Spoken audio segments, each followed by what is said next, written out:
अस्सलाम वालेकुम स्टूडेंट्स। आज हम एवोल्यूशन का हमारा तीसरा लेक्चर है और इसमें हम लोग थ्योरी ऑफ नेचुरल सिलेक्शन, जो मेन थ्योरी है इसकी डार्विन की, उसको डिस्कस करेंगे। सो नेचुरल सिलेक्शन में हमने कहा थ्योरी ऑफ नेचुरल सिलेक्शन जो है उसके बुनियादी तौर पे 4 मेजर स्टेजेस हैं या 4 मेजर पॉइंट्स हैं। So, Darwin in 1844, Darwin had formulated this theory, but not yet published it. And his ideas on natural selection, the essence of his theory is as follows. Students में इसको reading इसलिए दे रहा हूँ कि आप कोई ऐसी टर्म जो है वो डिस्क्राइब करने वाली जो है वो मैं साथ साथ करता जाऊँ। तो बुनियादी तौर पे उसने पब्लिश नहीं की थी। जब तक थ्योरी पब्लिश ना हो तो मुश्किल होता है कि उसको आप कोई आप उस पर कोई आप कमेंट्री ले सकें या उसकी कोई साइंटिफिक हैसियत हो। तो जब वो पब्लिश हो जाती है तो फिर उसकी साइंटिफिक हैसियत होती है। सो उसका जो पहला पास्टुलेट था या पहला उसका पॉइंट था वो ये था कि जो पॉपुलेशन है वो बहुत ज़्यादा बढ़ती है। So all organism have a far greater reproductive potential than is ever realised. हम अंदाज़ा नहीं कर सकते कि अगर एक जानदार जो है वो मुसलसल ब्रीड करता रहे तो उसकी जो पॉपुलेशन है वो कितनी ज़्यादा हो जाती है। For example, a female oyster releases about 1 lakh eggs with each spawning. एक जो spawning होती है, एक दफ़ा जब वो ब्रीड करती है तो तकरीबन 1 लाख अंडे देती है। And a female sea star releases about 1 million eggs each season. तो आप अंदाज़ा लगाएं कि 1 मिलियन यानी 10 लाख अंडे एक सीज़न में एक सी स्टार, जो स्टार फिश आप कहते थे कभी अब हम उसको सी स्टार कहते हैं, काइनोडर्म है, तो वो इतने जो है वो एग्स 10 लाख अंडे देती हैं। एंड फीमेल रोबन में ले 4 fertile eggs each season. Robin एक चिड़िया होती है, आमतौर पे यूरोप में पाई जाती है और ये रोबन नील की डिबिया पे आपने बनी हुई देखी होगी। ये एक सीज़न में 4 अंडे देती है जिनमें से बच्चे निकल सकते हैं, फर्टाइल एग्स होते हैं। What if all the eggs were fertilized and developed to reproductive adults by the following years? अगर इन सब में से बच्चे निकलें और वो जवान भी हो जाएं, so a 500,000 female sea stars, half of the millions eggs would reproduce female, half would produce males. ये प्रोबेबिलिटी है कि अगर 1 मिलियन है तो उसमें 5 लाख जो हैं वो फीमेल होंगी और 5 लाख जो हैं वो मेल होंगे। So would produce females and half would produce males. So each reproducing and other million eggs repeated over just a few generation would soon fill up the oceans. आप खुद अंदाज़ा लगाएं कि अगर 5 लाख फीमेल्स हैं और वो हर फीमेल 1 मिलियन जो है वो या 10 लाख अंडे देती है तो 2-3 साल में ही पूरे के पूरे समंदर पर जो है वो सी स्टार से भर जाएंगे। इवन द अडल्ट फीमेल रोबन्स, ये जो चिड़ियाँ हैं जो सिर्फ 4 अंडे देती हैं, each reproducing 4 more robins would result in unimaginable resource problem in just a few years. तो ये अगर ये सारे के साथ जो बर्ड हैं वो अपनी पोटेंशियल एज ले लेते हैं या एटलीस्ट यंग वन बन जाते हैं तो उनके लिए फिर फूड का बहुत बड़ा प्रॉब्लम बनेगा। तो लिहाजा नेचर में आपने देखा होगा कि जब भी वो परिंदे अंडे देते हैं तो उनमें से एक आधी बचता है, बाकी जो है ड्यूरिंग द प्रोसेस मर जाते हैं। ये नेचुरल प्रोसेस है। सो इसमें जो पहला पॉइंट है वो ओवर पॉपुलेशन है। कोई भी इंडिविजुअल, कोई भी रेस, पॉपुलेशन जो है वो अपनी कैपेसिटी जितने वो ज़िंदा रहेंगे उससे ज़्यादा प्रोड्यूस करती है और सम टाइम ये रेशियो जो है वो बहुत ज़्यादा होती है। उसके पीछे बहुत सारी रीज़न्स हैं। जब कभी हम पॉपुलेशन पढ़ेंगे तो फिर हम देखेंगे कि पॉपुलेशन जो उसके एट्रीब्यूट्स हैं या उस पे जो मुख्तलिफ फैक्टर्स काम कर रहे होते हैं वो क्यों कर रहे होते हैं, और कुछ एनिमल जो हैं बहुत ज़्यादा क्यों प्रोड्यूस करते हैं और कुछ जो हैं वो कम क्यों प्रोड्यूस करते हैं। इसकी सादा सी मिसाल मैं आपको दे देता हूँ कि आप देखें कि हमारे जो लेस डेवलप कंट्रीज़ हैं, जो लेस डेवलप एरियाज़ होते हैं even in the same country, तो वहाँ बच्चों की तादाद ज़्यादा होती है normally as compare to the posh area. तो उसमें रीज़न यही होती है कि अनसर्टेनिटी बहुत होती है, वहाँ बच्चों के बचने के चांसेस जो पॉश एरियाज़ हैं, जो ज़्यादा डेवलप्ड एरिया है वहाँ से कम होते हैं।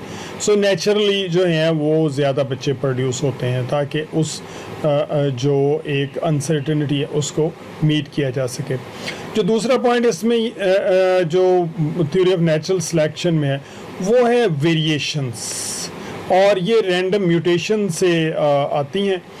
अब एक बात मैं यहाँ आपको क्लियर कर दूँ कि डार्विन ये कहता है कि वेरिएशंस आती रहती हैं, ये बहुत इंपॉर्टेंट पॉइंट है। डार्विन और लेमार्किज्म का डिफरेंस जो आपको पता होना चाहिए, वो ये कहता है कि वेरिएशंस आती रहती हैं, और ये वेरिएशंस जो हैं ये रैंडम म्यूटेशन से आती हैं। कोई ख़ास एक ख़ास डायरेक्शन नहीं होती म्यूटेशन की, रैंडम म्यूटेशन से आती हैं, और उनमें से डिफरेंट तरह के इंडिविजुअल पाए जाते हैं नेचर के अंदर। और उनमें से जो जब एनवायरनमेंट चेंज होता है, वो फूड एनवायरनमेंट में फूड शॉर्टेज हो सकती है, टेम्परेचर में फ़र्क आ सकता है, अगर एक्वेटिक एनिमल में तो उनमें पीएच में फ़र्क आ सकता है।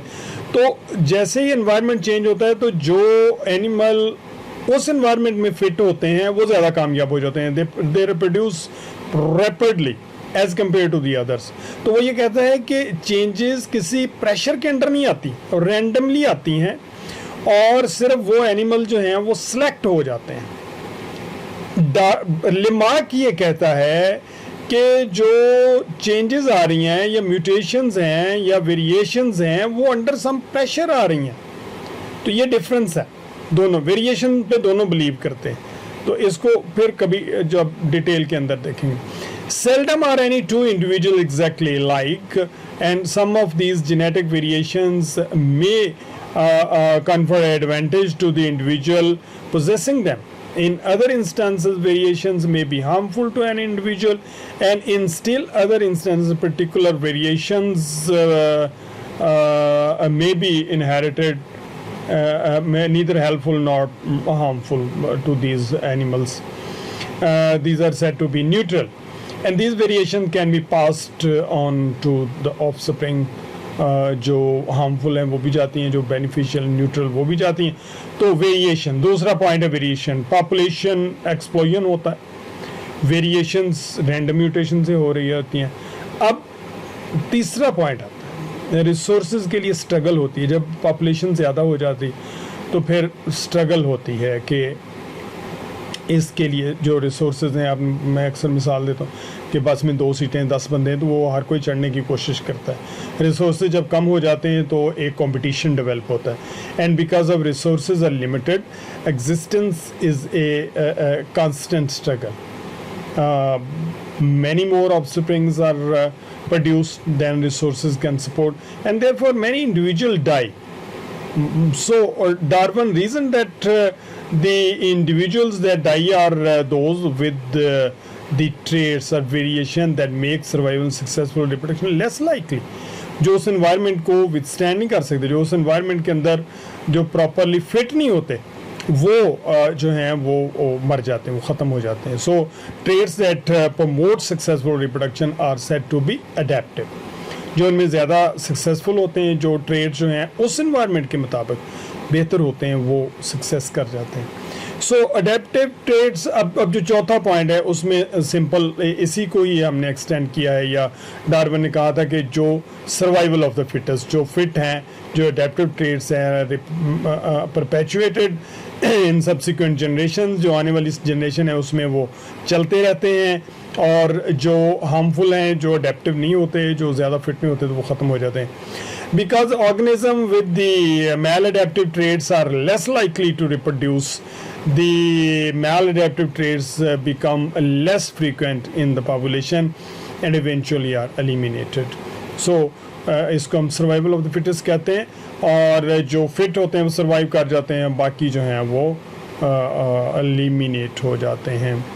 Adaptations or fitness is a measure of the capacity for successful reproduction in a given environment. जब हम adaptive कहते हैं तो कोई भी animal, कोई भी जो plant है वो कितना ज़्यादा बेहतर reproduce कर रहा है अपने जैसे individual produce कर रहा है, तो उसको हम कहेंगे that specific species, that specific group is more adaptive to that environment.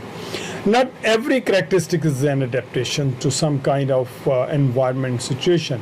Some have erroneously concluded that if a structure is now performing a specific function, it must have arisen for that purpose and is therefore an adaptation. An extreme extension of this incorrect view is that evolutionary adaptations lead to perfection. ये difference था Lamarckism का और जो Darwinism का, लेकिन उसको बयान करने का तरीका जो है वो यही है, एक ख़ास है कि वो ये कहता है, डार्विन का ये ख्याल था कि जो म्यूटेशंस हैं रैंडम आती हैं और हर एडेप्टेशन जो है वो जो हर करैक्टरिस्टिक जो है वो आप समझ लें कि वो हमेशा फ़ायदा मंद नहीं होता.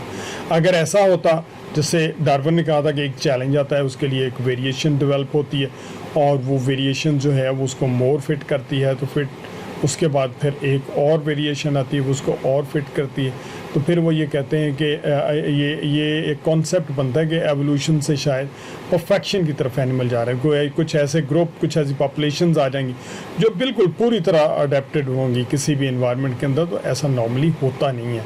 लेकिन लेमार्क को हम पूरी तरह भी डिनाई भी नहीं कर सकते, और आई पर्सनली बिलीव के बहुत सारे ऐसे करैक्टरिस्टिक्स हैं जो अंडर प्रेशर डेवलप होते हैं और जनरेशन्स की जो क्यूमुलेटिव स्ट्रगल है उसके नतीजे में जो है वो प्रोड्यूस होते हैं. ये इस पे बहुत ज़्यादा बात है, और इसको जैसे जैसे आप समझते जाएंगे प्रोसेस ऑफ एवोल्यूशन को, तो आपको समझ आती जाएगी कि डार्विन की जो एक्सप्लेनेशंस थी वो अपनी जगह पे सही थी, लेकिन बहुत सारी जो थी उनसे कंट्राडिक्शन किया जा सकता है. इसी तरीके से लेमार्क की जो बहुत सारी स्टेटमेंट्स थी वो बिल्कुल सही थी और बहुत सी जगह पे कंट्राडिक्ट भी किया जा सकता है. तो मैं पर्सनली इन दोनों evolution is a fact, but it is in between somewhere in the Lamarckism and Darwinism.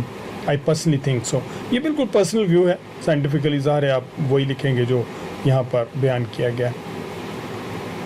एक साइंटिस्ट था अल्फ्रेड रसल वेलेस, इसका जो इरा है वो 1823 to 1913 है, और ये भी एक्सप्लोरर था. अमेज़ॉन में ये फिरता था. अमेज़ॉन आपको पता साउथ अमेरिका में है अमेज़ॉन वैली, इसमें अमेज़ॉन रिवर भी है, अमेज़ॉन फॉरेस्ट भी है. शायद दुनिया का सबसे बड़ा दरिया जो है वो अमेज़ॉन है, और फॉरेस्ट भी ऐसा ही है. और इसमें जो ज़िंदगी है वो कहते हैं अभी तक पूरी तरह डिस्कवर भी हो सकी, और एनिमल्स और प्लांट्स की इतनी टाइप्स हैं कि शायद कभी भी इसको हम डिस्कवर ना कर सके पूरी तरीके से. बहरहाल Amazon is a dream and led a zoological expedition to the Malay archipelago, which is an area of great biogeographical importance. Wallace, like Darwin, was impressed with the evolutionary changes and had read the writings of Thomas Malthus on human population.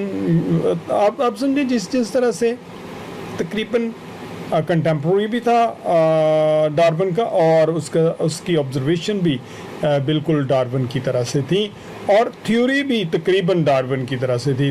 एक ही नतीजे पे पहुंचे थे, लेकिन बाद में उसने allow किया डार्विन को कि यू कैन पब्लिश इट, और आज हम डार्विन को जानते हैं, वेलेस को बहुत कम लोग जानते हैं. In the midst of a bout with malarial fever, he synthesized a theory of evolution similar to Darwin theory of evolution by the naturalists. आजकल जैसे कोरोना फैला हुआ और लोग क्वारंटाइन में हैं और घरों में फारिग हैं, तो उस वक्त जो है वो मलेरिया का इतना ही खौफ होता था, इतनी खौफनाक बीमारी होती, तो उस वक्त वो मलेरिया के एक हमले से गुजर रहा था, तो उसी वक्त उसने जो थी थ्योरी ऑफ एवोल्यूशन जो है वो उसी दौरान उसने उस पे काम किया. After writing the detail of his theory, Wallace sent his paper to the Darwin for criticism, and Darwin recognized the similarity of Wallace's ideas and prepared a short summary of his own theory. Both Wallace and Darwin papers were published in the Journal of the Proceedings of the Linnean Society in 1859. और Darwin और Russell के paper छपने के बाद दोनों में communication होती रही, और फिर रसल ने डार्विन से कहा कि ये इस थ्योरी पे आपका ज़्यादा हक है क्योंकि आपका काम भी ज़्यादा है. तो डार्विन ने फिर 1859 में जो है वो इस पे एक किताब छाप दी, जो छोटी सी किताब थी जिसका टाइटल था on the origin of species by means of natural selection, और ये नवंबर 1859 में ये छपी. और इसकी जो पहले थी तकरीबन 1250 कापियाँ छपी थी और वो पहले दिन ही बिक गई. लोगों के अंदर, यूरोप के अंदर उस वक्त साइंस की समझबूझ काफ़ी पैदा हो गई थी, और ये इस पे पहले भी बहस हो रही थी. जो थ्योरी ऑफ एवोल्यूशन, वहाँ भी बहुत कंट्रोवर्शियल थ्योरी, अभी तक कंट्रोवर्शियल है. तो इसके बारे में लोग पढ़ना चाह रहे थे और इसको देखना चाह रहे थे, क्योंकि ख़ास तौर पे बहुत से लोग ये समझते हैं कि ये थ्योरी जो मजहबी नज़रियात हैं, वो कोई भी मज़हब है उस किसी भी मजहबी नज़रियात से मुतसादम है.